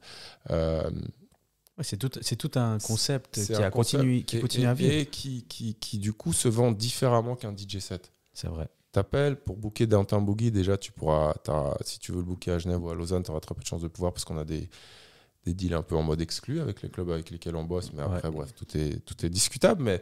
Mais enfin, t'appelles pour Downtown Boogie, ça va pas être le même tarif que si t'appelles moi, t'appelles Green et t'appelles Jones séparément. Exact. Ouais. Ce sera pas le même tarif. Parce que là, on a un truc où, en tant que Downtown Boogie, on a un nom qui te ramène minimum 1500 personnes. Du coup, bah, on sait que ça, on va pas le vendre c'est pas pareil que, tu vois, Vince Lee, moi, je peux pas te ramener, c'est pas juste tu mets mon nom sur un flyer et je te ramène 1500 personnes, tu vois. Du coup, bah, forcément, avec des TB, on peut demander des cachets qui sont bien plus élevés que, que quand on est en solo aussi. Donc ça, c'est aussi un truc, une bénédiction pour nous. Bah, magnifique, en tout cas j'espère que ça continuera encore. Bravo aussi. avec la DTB Boat, hein, j'ai vu. Merci, on a kiffé, on est content d'avoir réussi à la faire. C'est magnifique. On devait la faire en 2020, il y a eu la pandémie, on a annulé après un mois. On devait la faire l'année passée, tout d'un coup il y a eu un problème avec le bateau, la CGN nous a annoncé qu'on ne pourrait pas avoir le bateau 2 jours avant, du coup on a dû annuler. Et puis là, finalement, 3e fois, c'était la bonne. Magnifique. Je crois qu'il restait 10 billets à vendre. Du coup, on était à 99,9% ou 99,5% du sold out. Je vous donne le sold out, voilà, c'est bon. Le sold out. Je te paye les 10 places. Voilà, et c'était une superbe soirée. Franchement, que des bonnes vibes. Magnifique. Franchement, c'était vraiment trop bien. Alors là, on a bien parlé de DTB, d'un boogie. Moi, je voulais parler un peu d'un projet que tu as sorti en 2010, parce que j'ai jeté un œil. 2009, pardon. Ah, c'est le même projet auquel je pense. The Invincible. Ouais. Parce que moi, je me souviens de ce projet et la première réaction que j'ai eue, c'est comment il a invité tous ces artistes. Parce que, juste pour citer Rimka, DC's, Oxmo, Psychiatre, MAM de Genève. MAM, c'était pas trop dur à l'avoir. Ouais, alors ça j'imagine bien. Mais tous les autres, en 2010, il faut bien imaginer que... 2009, pardon. Ces artistes-là, ils sont au top, quoi. Ils sont big. Et comment tu les rassembles tous sur un projet? Bah, c'est avec les années, tu vois, tu rencontres du monde. Oxmo, moi, je le rencontre en 98 parce que mon manager le fait venir justement pour poser sur Guy Roland, le fait venir pour qu'il pose sur une mixtape. Ouais. La Funky Family, je les rencontre non, en fait, pourquoi je parle de la Funky? Là, je parle de la Funky Family, en fait, on parle des psychiatres. Ouais. Du coup, mais bref. Les psychiatres, bah, je les rencontre à la fois parce qu'on les interviewe à la radio ou dans des afters ou des trucs comme ça. Ouais. Et Ayam, pareil. Et aussi DC's, on se rencontre en 2003, pardon, je crois, quand il vient pour son 2e album en Suisse faire la promo. À ce moment-là, il vient, mon manager de Guy Roland, mon premier manager, avait lancé un magazine qui s'appelait le Wow Magazine, qui était le premier magazine vraiment hip-hop en Suisse, tu vois. Et DC's vient, il fait la couverture, il fait une interview, mais on en profite pour aller en studio et enregistrer un track ensemble. C'est là que qu'on apprend à se connaître et depuis, on est restés potes, tu vois. Ouais. Je le vois sporadiquement, hein. Des fois, je vais à Paris voir un concert ou on a été ou le voir même en studio ou des trucs comme ça. Du coup, c'est avec le temps, tu te fais un peu... tu rencontres des gens, tu fais des contacts et tout. Puis après, c'est aussi par exemple... il y a aussi par exemple, Ayam, ils sont hyper potes. Joe Shuriken est vraiment ami avec Jiggy Jones. Ok. Du coup, moi, mon pote, c'est vraiment, même si je les connais moi un peu, mon pote, c'est vraiment leur pote. Du coup, il y a plein de trucs comme ça aussi, tu vois. Ouais. Je chope tel artiste parce que, en fait, moi, je le connais peut-être un peu ou je le connais même pas, mais je connais quelqu'un qui le connaît. Okay. Qui va pouvoir parler bien de moi et me vendre à ce gars-là. Tu avais la bonne personne à chaque endroit. Exactement. Quoi. Après, on a essayé d'avoir d'autres gens. On devait avoir La Fouine. On a eu La Fouine, mais finalement, c'est parti en couille. Le track, on n'a pas eu l'autorisation de le sortir. Il y avait La Fouine et Stress, il y avait un morceau. Puis surtout aussi, en fait, ce projet, je le réalise entièrement avec Chuck. Okay. Baby Blue de Downtown Boogie et qui lui fait la DA avec moi, tu vois, et lui du coup aussi il contacte beaucoup de gens, il est derrière beaucoup de gens, enfin Psychiatre de la Rime, on les enregistre dans une chambre d'hôtel quand ils sont là en Suisse, tu vois, on leur propose aussi, à chaque fois l'idée c'était de faire une combinaison entre un artiste étranger et un artiste suisse. Du coup, Psychiatre, on les fait poser avec Mike, Dynamite, okay. De Downtown Boogie, mais parce que Mike, il a déjà une relation aussi avec eux, ils se connaissent, okay. Ils le connaissent en tant qu'artiste. Du coup, c'est facile, tu vois, la combinaison. Ouais, vous avez essayé de jouer aussi sur les affinités. Exactement, etc. Totalement. Et puis, Chuck, il est hyper présent pour m'aider à faire ce projet, pour les contacts, pour booker les studios, pour faire les featuring, pour... ouais, enfin toute la DA, on l'a fait à deux. Tout ce qu'il faut pour un album, quoi. Exactement. Enfin, un projet, je sais pas si DA, album ou pas. Ouais, album, compilation, comme tu vois. C'est plus qu'une. C'est plus qu'une compile pour moi, mais je peux comprendre qu'on le prenne comme ça. C'est un mix album, quoi. Ouais. Parce que ça reste mixé aussi. Je fais un peu des phases, 2-3 au niveau des transitions et tout. Moi, je me souviens en tout cas que j'étais j'ai vu ça vraiment comme un fan parce que je me disais, purée, mais en fait, il est là, je peux aller en soirée avec lui, puis après, il sort un projet avec des rappeurs que j'écoute, quoi. C'était totalement fou et totalement, j'ai envie de dire, pas suisse, parce que après, c'est un peu ma vision, mais c'était difficile, à part avec Stress, de voir des gens en Suisse de la culture qui arrivaient à être connectés au rap français de façon aussi proche, en fait. Et juste, ouais, par rapport à ça aussi, c'était. Je fais un big shout out à Juicy, qui est un OG du hip-hop en Suisse et qui, à l'époque, avait monté Ledge. Ledge Records notamment, et c'est avec Ledge Records, donc une petite maison de disques pour laquelle Chuck travaillait en fait. Okay. Chuck bossait pour eux, c'était le DH chez eux. Tout est connecté, quoi. Et du coup, eux ont cofinancé le projet. Moi, j'ai financé l'autre moitié. Ok. Bon, bah écoute, pour ceux qui n'ont pas connu le projet, vous pouvez aller le voir. Il est sur les il est pas sur les plateformes de streaming. Il est pas? Mais moi, j'ai vu sur Spotify. Non, il y a peut-être quelques sons alors. Il y a peut-être quelques sons, mais il n'y a pas tout. Et il faudrait qu'un jour j'essaie de mettre tout, mais je sais pas comment faire. Alors qu'il y a tellement d'artistes et qu'il n'y a pas de contrat, tu vois. Alors si vous voulez écouter le projet, écrivez à Vinci sur Instagram. Après, il doit se trouver sur YouTube peut-être. Ok. Bah en tout cas, le clip avec DC's oui, est il y a les clips. Il y a le clip avec DC's, il y a le clip avec IAM, il y a le clip avec Stress, Mam et Nega, il y a le clip avec Contact. Il y a plusieurs clips sur moi. Bon, bah alors, allez regarder les clips jusqu'à ce que. D'il y a 12, 13 ans. Jusqu'à ce qu'ils mettent tout sur les plateformes. Exact. On va revenir sur ton actualité. Donc là, en ce moment, alors là c'est la pause d'été, je pense, mais on peut te retrouver. Il n'y a pas de pause pour Nayuno? Ah, Nayuno, oui. Voilà. Alors, on te retrouve en ce moment avec Géos sur Nayuno, sur Couleur 3. Alors moi, je sens une réelle envie de l'émission de mettre en valeur les artistes suisses. C'est complètement ça. Qu'est-ce que tu penses de la scène suisse actuelle? Est-ce que ça a évolué depuis 98, etc. Bien sûr. D'ailleurs, quand j'ai fait quand j'ai fait cette soirée l'année passée pour mes 25 ans de carrière à l'audio, j'ai fait une soirée. C'était pas juste un truc en mode je veux me célébrer moi-même, mais genre bravo Vinci, t'as fait 25 ans. Pour moi, à travers mes 25 ans de carrière, je voyais 25 ans, une tranche de 25. Pas parce que c'est pas tout le hip-hop.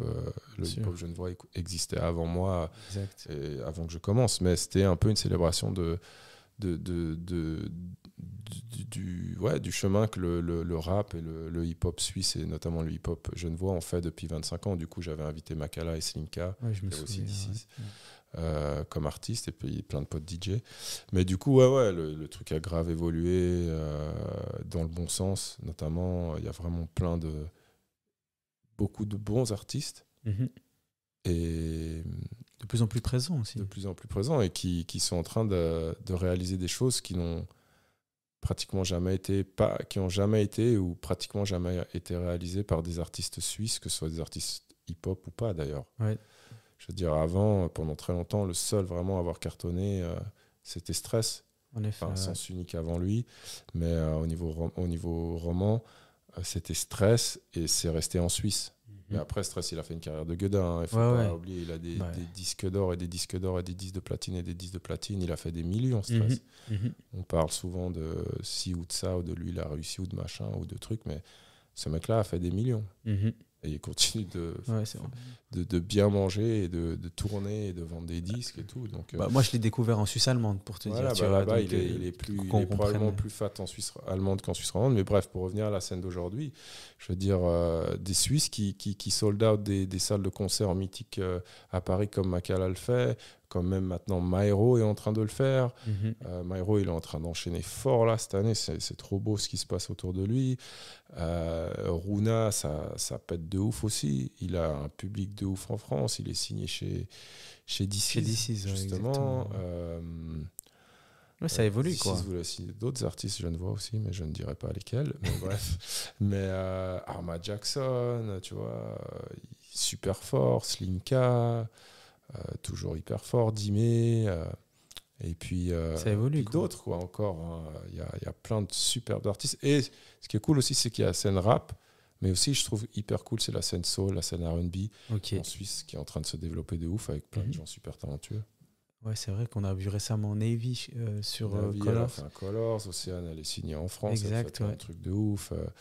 Je sais pas, moi, il y a trop, C'est- Lacna, euh, alors peut-être pas R&B, mais Tyron Quidance, je crois. Tyron Quidance, il est super chaud. Cocaine, je t'adore. Exact, ouais. Naomi Larraine en Suisse allemande. Priya Raghu en Suisse allemande qui fait une carrière de gueudin à l'international. C'est vrai. Euh, Iyako. Ça continue à Il y évoluer. en a plein et qui ont un talent de ouf et qui commencent à vraiment voilà, prendre de la place. Mais pour reparler de la scène, en tout cas, la scène rap, elle est en train de. Elle est hyper. Elle avance super. Ouais. Enfin, tu vois, Catégorique qui fait la grande scène du Paléo. Incroyable. Je veux dire, les mecs, ils ont des concerts. Enfin, il y a des petits, entre guillemets, rappeurs, des jeunes rappeurs, des rappeurs qui n'ont pas fait encore un grand parcours, mais ils ont déjà des dates. Ils sont bookés dans un festival, ils sont bookés dans des salles de concert. Mais ça n'existait pas il y a 15 ans, 10 ans, 20 ans même. C'était très, très dur d'avoir juste un show et tout. Aujourd'hui, ils ont des tournées. Il y a plein de gars qui ont des petites tournées et tout. Et ça, c'est assez incroyable. Magnifique, ouais.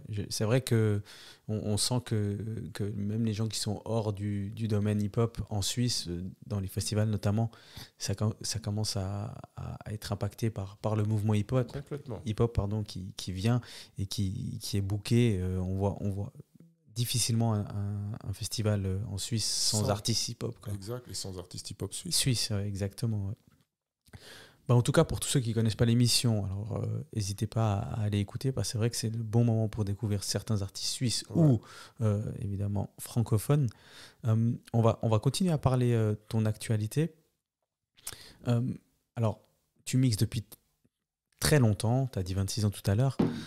Aujourd'hui, quand tu mixes, tu continues à mettre les sons que toi tu kiffes tout le temps? Ouais. Donc ce que tu mixes, c'est ce que toi tu écoutes. Bon, peut-être pas tout. C'est pas forcément ce que j'écoute toute la journée. Ouais.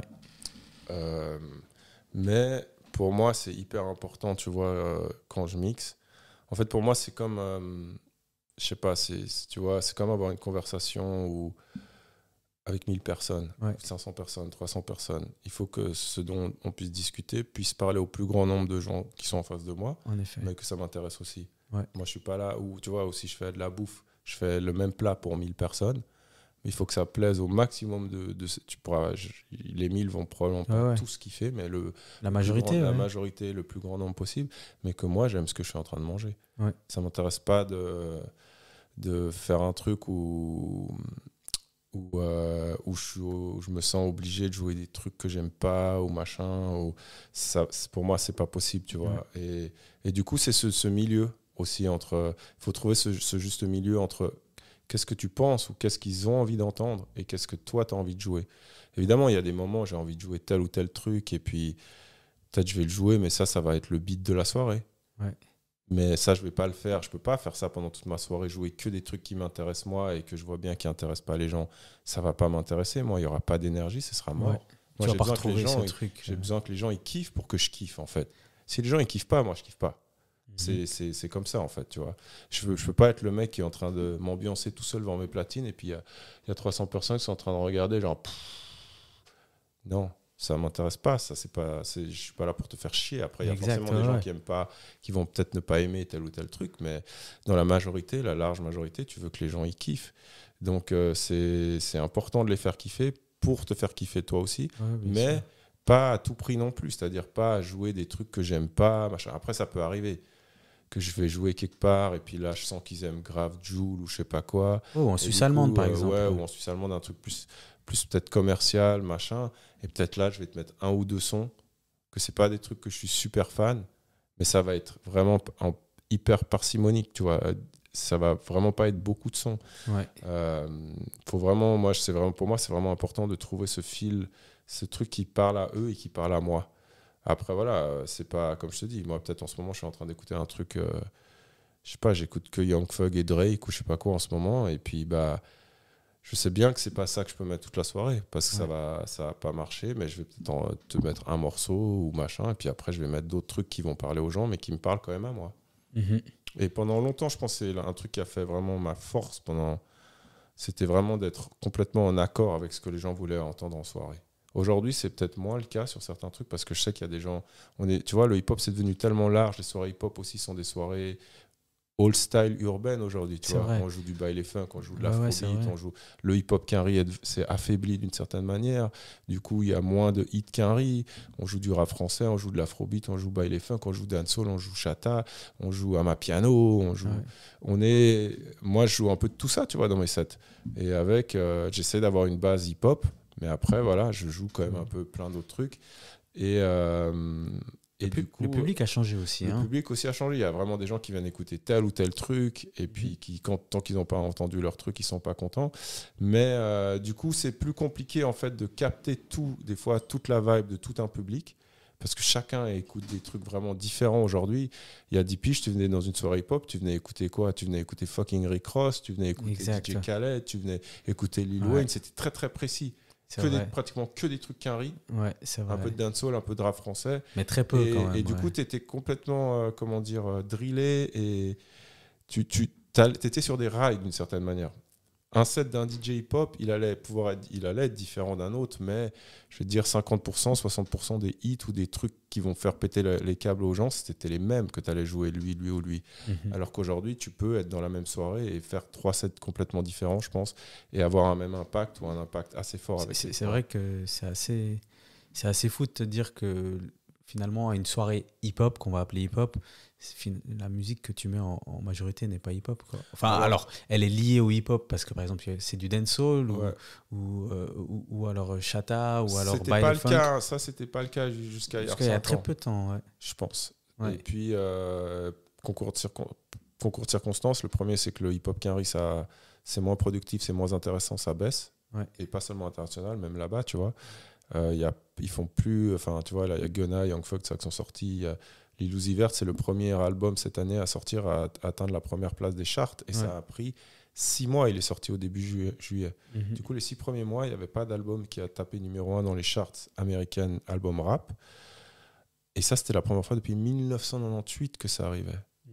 Du coup, ça veut dire qu'il y a vraiment, l'année passée, il n'y a pas de hit de rap américain qu'on a joué en soirée, de gros hits. Le gros hit de rap en anglais l'année passée, c'est Doja de Central C. Ouais, c'est vrai. Mais sinon, les gros hits qu'on a joués, c'est Las Las de Burna Boy. Bah, l'arrivée de l'afrobeat, quoi. Et c'est des trucs rap français aussi, beaucoup. Hein. Mais ça, du coup, ça a changé. Parce que c'est vrai qu'avant, le menu que qu'on allait te proposer, c'était 70%, 80% de hip-hop R&B US. 20% de dancehall et 10% de trucs français, peut-être. Et aujourd'hui, et les trucs français, c'était du rap. Et aujourd'hui, c'est vrai que c'est complètement différent. On va peut-être te proposer 40% de rap US et puis 20%, 30% d'afrobeat. Enfin, chacun va pouvoir faire une sauce beaucoup plus différente aujourd'hui. C'est vrai que c'est intéressant aussi, ça. Parce que c'est plus varié, en tout cas, pour tout le monde. Ouais, puis tu peux faire un truc peut-être plus personnel encore. Mais c'est vrai que ça a beaucoup changé, quoi. Ouais, c'est vrai que ces derniers temps, et je pense qu'après on verra ce qui viendra dans le futur, mais le hip-hop américain, je pense pas qu'il s'attendait à se faire submerger par autant de styles. Je sais pas s'il s'en rend compte, tu vois. Ouais. Je sais pas à quel point, parce que tu vois, c'est pas une entité non plus. Hein. C'est plein de gens par-ci par-là, et je sais pas. Mais c'est vrai que là, tu vois, il n'y a pas de nouvelles superstars. Les dernières superstars, vraiment, c'est Cardi B et Travis Scott, je pense, et ça fait 5 ans qu'ils n'ont pas sorti d'album, les deux en plus, tu vois. C'est vrai.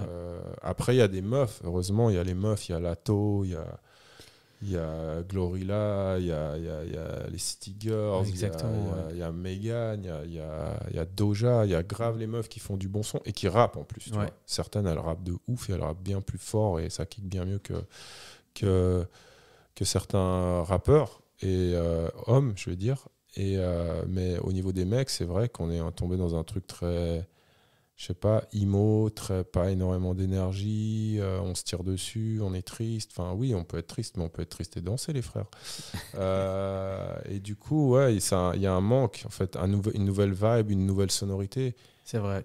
Mec, Metro Boomin, il est beaucoup trop fort et c'est le meilleur producteur là depuis je sais pas combien de temps, mais il y a un moment, c'est pas normal, frère. Il est là depuis 10 piges. Il sait où les nouveaux producteurs, les nouvelles sonorités, le nouveau truc. Mais tu vois, on est dans un truc aujourd'hui où les gens, on est vraiment les gens regardent ce que font les autres, ce qui marche et reproduisent énormément. L'originalité, elle est moins là. Et du coup, je pense que ça c'est aussi à cause des statistiques, Spotify, ce qui marche, qu'est-ce qui marche, je refais la même chose qui marche. On a tellement des statistiques détaillées sur tout aujourd'hui, je pense quand tu es artiste ou maison de disques, que bah, ça t'enferme un peu dans des cases où tu te dis je dois refaire ça. Et puis aussi, c'est vrai, j'en parlais avec mon collègue Green Giant au téléphone avant, le côté, on va tous le même flow, le flow de Migos, ça fait déjà 10 piges, hein, le flow. Mais ça n'existait pas avant. Chacun avait son flow. Aujourd'hui, tu as un flow, il est reproduit par 15 000 autres. Du coup, il n'y a plus un truc spécial, tu vois, entre tel et tel artiste. C'est vrai. Et du coup, là, il faut juste espérer pour les Quinry qu'il va y avoir un moment... quelqu'un de nouveau qui est arrivé. Après, on va pas les peindre. Non. Mais tant mieux pour l'afrobeat. Tant mieux, mais moi, je suis un grand fan de rap Quinry. Et puis, c'est la première fois depuis tellement d'années que je vois ce truc qui est en train de galérer d'une certaine manière en termes de créativité et d'impact, tu vois. Je voulais te poser une ou deux questions par rapport aux réseaux sociaux parce que je pense que c'est quelque chose qui a aussi un peu influencé votre métier. Totalement. Depuis quelque temps, là, tu postes des mini-sets sur Instagram. Par exemple, tu vas prendre un son et tu vas montrer combien de fois il a été samplé, ou alors tu vas faire des focus sur Beyoncé, etc. Ça, c'est des idées qui te viennent d'où? À force de voir ce qui se fait sur les réseaux ou bien? Ouais, puis c'est surtout en fait un truc où, au final, le problème du DJ, c'est que hors des soirées, hors de la radio, du coup, si t'as pas de radio, déjà pas beaucoup de DJ qui sont en radio. Aujourd'hui, en plus, la radio est quand même un médium qui n'est pas si écouté que ça, ou qui n'est pas le truc, tu vois, du moment. Les gens ne sont pas, en termes de médias, ils sont plutôt sur les social media, sur les réseaux sociaux. Tu peux que t'exprimer en soirée, à travers la radio, avant avec des mixtapes, cassettes, machin, voire des SoundCloud aujourd'hui et tout, mais au final... ce qui est chiant aujourd'hui avec même les mix que tu vas mettre sur SoundCloud, où pendant un moment déjà tu te faisais striker, si tu avais des sons connus ils te viraient ton mix. Ouais. Là ils se sont assouplis à ce niveau là, mais c'est que c'est une app déjà que tout le monde n'utilise pas. C'est pas comme si on pouvait mettre nos mix dans Spotify. Du coup en fait là on a été pendant un bon moment où il y a des apps, il y a des trucs, il y a des machins sur internet, mais en fait on peut pas les utiliser vraiment pour exprimer un truc de DJ. Instagram pendant très longtemps c'était tu mets des photos. Du coup, c'est être beau, il faut être stylé, il faut être...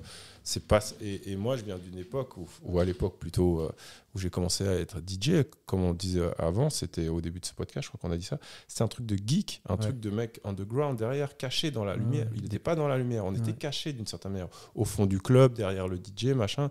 C'était pas un truc de se mettre sa gueule en avant, tu vois, même si on a certains qui avaient compris assez vite qu'il fallait le faire pour atteindre certains sommets ou autres, mais c'était pas ça le truc. Le but, c'était les skills et c'était ça qui parlait. Et puis avec les réseaux sociaux, avec Instagram, on est arrivé beaucoup dans un truc d'image.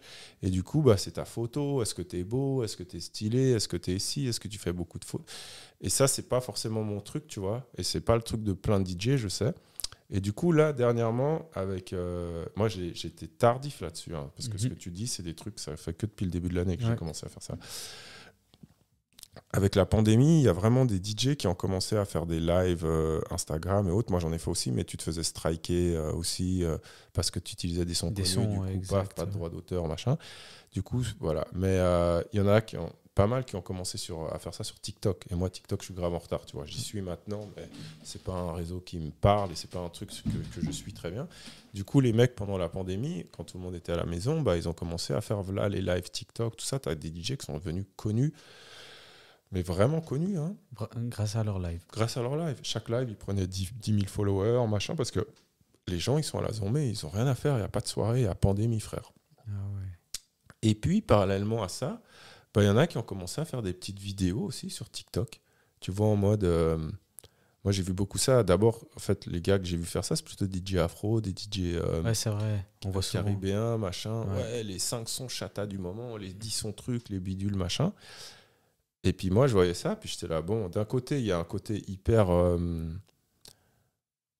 j'ai envie de dire, peut-être c'est un peu snob ce que je vais dire, mais la façon dont c'est fait, comment ils écrivent les titres, tu vois, puis même les slogans, genre, commente ton son préféré, regarde cette vidéo sans pas bouger, enfin, il y a tout un truc c'est un peu forcé. C'est un peu forcé, voilà. Et je me reconnaissais pas forcément là-dedans, mais ce que je voyais, c'est que, mais putain, il y a des mecs qui font du contenu, vidéo certes, mais DJ. C'est quand même des mecs qui sont en train de mixer, frère. Qui mixent bien, pas bien, machin. Dans 2 minutes, il te met 4 sons, 3 sons, 8 sons, 27 sons. Mais il est en train de faire un truc de DJ, en fait. Et c'est arrivé aussi sur Instagram. Et puis là, je me suis dit, putain, en fait, là, il faut que je m'y mette. Là, en fait, tout d'un coup, on peut utiliser ces réseaux sociaux pour faire un truc, pour faire ce que je fais, en fait. Ouais. D'une manière, certes, plus courte, parce qu'en soirée, je fais des sets plus longs à la radio aussi, mais il y a toujours eu, pour moi, ce truc de mini-medley, d'être invité dans une... Même à la radio, des fois, je fais un medley hyper court sur un artiste, où en 3 minutes, je mets 10 titres. Ouais. Ou alors, à la télé, des fois, tu étais invité, tu as 2 minutes pour faire un truc, bah, tu vas faire un medley, tu vas faire un truc technique, tu vas faire un truc mélangé, enfin bref, condensé. Et du coup, bah, là, il faut faire du truc condensé, mais c'est un truc de DJ. C'est une nouvelle manière, ouais. C'est un nouveau médium à travers lequel on peut s'exprimer. Et performer aussi. Et performer, et sur lequel, en plus, les gens, ils me suivent déjà, frère. J'ai pas besoin d'aller me faire une nouvelle base de données sur Instagram. J'ai déjà des gens qui me suivent. Pas assez. Suivez-moi. Non, j'ai pas. Ce que je veux dire, c'est que j'ai pas 20 millions de fans non plus, ou 20 millions de followers. Mais j'ai déjà une base de données. Du coup, tout d'un coup, je me dis, putain, il faut que je fasse des vidéos, il faut que je fasse des trucs, comment je vais faire, qu'est-ce que je veux faire. Je veux faire des anniversaires d'albums, par exemple, d'albums classiques, machin. Les 25 ans, le premier que j'ai fait, c'était pour les 25 de la Funky Family, de Si Dieu veut, je crois que le nom de l'album. Ça, c'était en janvier. J'avais du coup, mais il y avait tout un truc aussi qui me manquait parce que je voulais que ce soit visuellement cool. Ouais. Et il y a plein de mecs qui se filment dans leur chambre, dans leur studio, dans leur truc. Il y en a où c'est assez cool, mais au final, c'est un peu tout le temps la même chose, tout le temps redondant. Et j'étais là, comment je pourrais faire et tout. Et puis, et c'est là où tu vois que la vie, il y a plein de choses qui se passent. Tu as des trucs dans ta tête, tu veux faire un truc, mais en fait, il y a un maillon de la chaîne qui manque. Et moi, il y avait ce maillon visuel qui manquait. Du coup, j'étais là à me dire, je vais le faire chez moi, je vais me filmer dans tel angle ou tel truc, mais bon, bof. Et puis, l'année passée, j'ai vraiment connecté, peut-être ça fait... Non, je crois que ça fait depuis l'année passée, vraiment, avec un mec qui s'appelle Cubi Desi, a.k.a. Matteo. C'est un jeune rappeur de Neuchâtel que j'ai connu à travers un autre jeune rappeur qui s'appelle Gadjuto de Neuchâtel aussi. Ils sont cousins. Et Cubi, il est rappeur. Du coup, moi, je l'ai connu comme ça. Mais ensuite, lui, j'ai joué un de ses tracks et tout à la radio. Je trouvais cool. Et Cubi, il a monté un média qui s'appelle Soap, avec des potes à lui. Ils sont alors ça, je connais. Ouais. Tu connais Soap, un petit média hip-hop, roman. Et ils sont super déter. Moi, j'aime vraiment bien ce qu'ils font. J'ai appris à les connaître parce qu'ils sont venus justement m'interviewer une fois à la radio. Ils ont interviewé Géos aussi. Je crois que c'est comme ça qu'on s'est connus. Ils m'ont demandé spontanément de venir à mes 25 ans de mix pour faire un after movie, sans que je les paye et tout. Super, ils ont fait un très bon travail aussi. Et à partir de là, on a commencé à parler pas mal, régulièrement avec Cubi. C'est un gars hyper cool. Ça, c'est des jeunes, ils ont 20 ans, 22 ans. Ils ont la dalle, quoi. Ils ont la dalle. Et ce que j'ai beaucoup aimé avec eux, c'est qu'ils ils ont un kiff de la culture et tout. Mais surtout, c'est des gens qui cherchent à apprendre.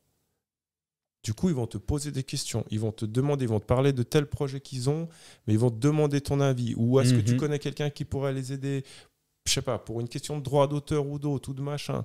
Et ils demandent, et ils posent des questions, et ils sont intéressés à avoir l'avis de gens, d'autres personnes, type moi, ou d'autres gens qui sont en place. Des OG, quoi. Des OGs, et je trouve cool parce qu'aujourd'hui, il y a vraiment ce truc avec Internet de do it yourself complètement, et d'ailleurs, ça c'est aussi hip-hop de toute façon, le truc do it yourself depuis toujours, mais du coup, avec l'Internet, de ce truc d'aller regarder des tutos, d'aller regarder des sites, de machin, et de tout apprendre tout seul.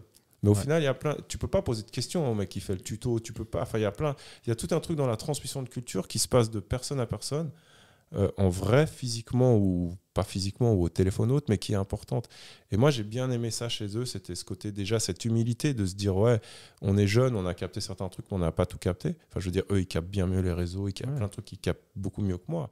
Et du coup, en fait, la culture, ils peuvent pas l'apprendre de la même manière, quoi. Exact, mais surtout, du coup, j'ai aimé leur démarche, leur façon de faire et tout. Et puis, tout d'un coup, je dis à Cubi, mais attends, j'ai envie de faire tel genre de vidéo et tout.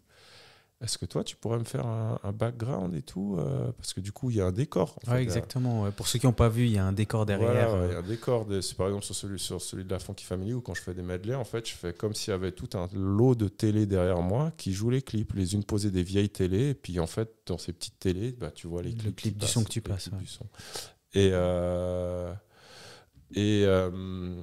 Et du coup, en fait, j'ai parlé de ça à Cubi, c'était genre en octobre. Il m'a dit, ouais, et tout, ouais, machin, à fond, c'est totalement faisable et tout. Je dirais, ça prendrait beaucoup de temps. Elle me dit non, machin et tout. Du coup, parce que voilà, si ça prend beaucoup de temps, ça va coûter beaucoup d'argent. Et certes, je peux mettre des sous là-dedans, mais je peux pas mettre 1000 balles à chaque fois que je fais une vidéo. Ça n'a pas de sens non plus, tu vois. Du coup, je dis, je vais filmer si je filme devant un mur blanc, c'est bon. Il me dit, ouais, c'est bon. Maintenant, il y a des techniques de détourage, ou même si c'était pas devant un fond vert, c'est bon. Du coup, je fais un premier essai chez moi sur une vidéo.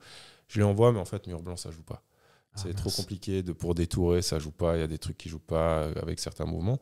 Du coup, je dis, je vais acheter un fond vert, j'achète un ring d'influenceur là avec la lumière. Et puis, je commence comme ça avec Kubi. Moi, j'ai les idées. Certaines des idées, c'est moi. Le truc des télés, tu vois, avec les clips. Là, je fais un truc avec des samples où j'ai appelé ça. En fait, d'abord, j'étais là, mais en fait, c'est comme une enquête, tu vois. J'en ai fait plusieurs avec des samples. En fait, c'est tel son, en fait, a été samplé. Et le gars qui l'a samplé, il a lui-même peut-être été samplé par un autre. Exact, L'autre, il a samplé ce son, mais il a aussi samplé un autre. Du coup, tu rentres dans un... Comme dans un peu les poupées russes aussi, tu sais, où tu ouvres une poupée, à l'intérieur, il y a une autre poupée, il y a une autre poupée. Et le rap, il y a ce truc fascinant avec les samples où c'est comme as, tu vois. Et en même temps, je suis là, putain, ça pourrait être comme une enquête, où on enquête sur des samples, tu vois, où... Tu vois, avec des... Tu sais, quand tu regardes le mur des fois, dans les séries policières hautes, les policiers sont devant un mur, photos, il y a les etc., photos, il y a les connexions. Puis je me suis dit, on va faire un truc comme ça pour les samples, tu vois, et les relier ensemble et tout. Et du coup, on en a fait une comme ça. Puis après, je suis parti dans un délire où j'étais là, putain, en fait, j'ai envie de faire... Je vois les samples comme des planètes, un système solaire, tu vois, où il y a le sample principal aussi. Et puis il y a tous les autres qui tournent autour, comme le Soleil, et puis la Terre, le Vénus, machin, les trucs qui tournent les uns autour des autres, comme dans un système solaire. Et du coup, on est parti aussi sur cette idée sur les derniers. Et moi, je kiffe parce que ça me permet d'avoir des vidéos qui sont créatives au niveau du... Enfin, c'est ce que j'ai l'impression au niveau de ce que je propose de DJing, et visuellement parce que Kubi fait un superbe travail et puis qu'avec lui, c'est hyper facile de bosser, d'échanger et puis qu'il est super bon dans ce qu'il fait. En tout cas, moi, c'est ce que j'ai retrouvé dans ce contenu, c'est que soit je m'attendais pas à autant de samples du son, ou alors même quand tu as fait Beyoncé, ou alors Beyoncé, les sons qu'on a entendus, c'était pas forcément ceux que je m'attendais à entendre. Et puis, par exemple, celui de Dipset, il fait très plaisir parce que c'était ton époque. Voilà, exactement, c'était mon époque. Et surtout, les plus jeunes n'ont peut-être pas connu, et puis ça leur permet aussi de découvrir. C'est un de ceux que j'ai fait qui a le mieux marché, Dipset. Magnifique. Avant qu'on passe aux questions finales, alors j'ai eu une petite discussion avec DJ Clash. Et ça m'a permis de m'inspirer pour une question. Vivre et travailler la nuit, je pense que ça a définitivement supprimé tes matins. Ouais, moi de toute façon, depuis que je suis ado, je suis vraiment un gars... Je suis vraiment pas un gars du matin. Ouais. Depuis cette période Trinidad, tout ça, même déjà avant, je me réveillais pas avant midi le week-end, tu vois. Ouais. Et du coup, un DJ set pour le brunch de la Rock Nation à 10h le matin, c'est faisable? Pour Rock Nation, ouais. Ok, très bien. Pour Rock Nation, c'est faisable. Tu te lèveras, il n'y a aucun problème. Très bien. Bon, écoute, on te le souhaite. On te le souhaite. Alors, si Beyoncé veut me téléphoner, me proposer des dates le matin aussi, je peux changer mon rythme de vie. Attention, le disclaimer là pour les auditeurs, du coup. Beyoncé m'appelle souvent, elle me dit viens, je suis là, non, c'est trop tôt. J'ai jamais appelé. Je vais te poser les dernières questions que je pose à tous les invités. Donc le podcast s'appelle Dedicated Podcast. Comment tu as réussi à rester aussi dedicated toutes ces années? Le kiff, je pense, c'est l'amour de cette musique d'abord. C'est une musique que j'ai toujours kiffé, que je kiffe toujours. Et puis le respect, l'amour et le respect pour ça aussi. Et aussi pour le DJing. J'ai un profond respect pour les mecs qui font ça bien, les mecs et l'ego, et pour les gens qui font ça, et pour cet art, tu vois. Et du coup, pour moi, c'est important de ne pas trahir ça, d'une certaine manière. C'est ce côté puriste, un peu. Ouais, puis de respecter ce truc, en fait. De respecter cette culture qui m'a finalement tout donné. Elle m'a donné à bouffer, elle me paye un toit, elle me paye le toit, la bouffe, le loyer, l'assurance. Elle me paye tout depuis 25 ans. C'est mon métier, ça paye toutes mes factures. Et j'ai rencontré la plupart de mes amis d'aujourd'hui là-dedans, avec cette culture, tu vois. Du coup, elle m'a tout donné, ça m'a tout... Donc je peux que être respectueux, être grateful, comment est-ce qu'on dit grateful en français? Reconnaissant. Reconnaissant et respecter ça. Et puis du coup, continuer à faire le truc tant que je le fais et que j'ai envie de le faire. Et j'ai toujours envie de le faire. Parce que je kiffe, de continuer à le faire d'une manière que je pense qui est juste droite et respectueuse de la culture. Ben, bravo.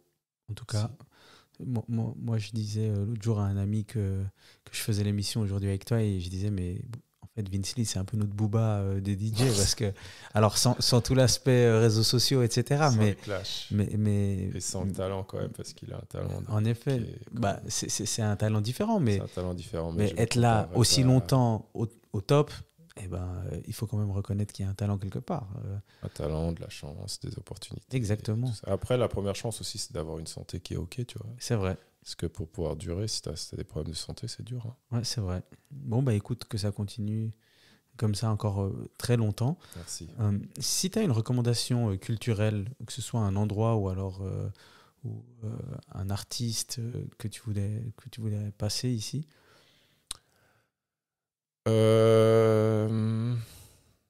Ça peut être aussi un restaurant ou... Alors, ce que je dirais, il y a deux choses. Je pense que pour les gens qui sont plus jeunes et qui connaissent peut-être pas, il y a tout un... Et là, c'est un truc auquel je pense ces derniers temps. Il y a, le hip-hop, c'est vraiment une culture. Et il y a certes la musique, il y a le rap, il y a le graphe, il y a la danse, il y a le beatbox, il y a le graphe. Je sais pas si j'ai dit deux fois. T'as pas dit DJing. Le DJing, enfin, il y a tout ça, mais il y a encore d'autres parts de cette culture en fait qui sont pas définies dans ces espèces de piliers en fait, ces disciplines qui n'est pas à la base une discipline hip-hop ou quoi que ce soit, mais les films en fait. Et quand moi j'ai grandi avec le hip-hop, et en fait le hip-hop c'est la culture noire américaine quelque part. Au final, c'est ça aussi, surtout à l'époque quand je l'ai connu. En effet. C'est que des Afro-Américains qui la font. Et ça vient d'eux. Et du coup, il y a un cinéma en fait, qui accompagne tout ça à l'époque. Plus du tout aujourd'hui.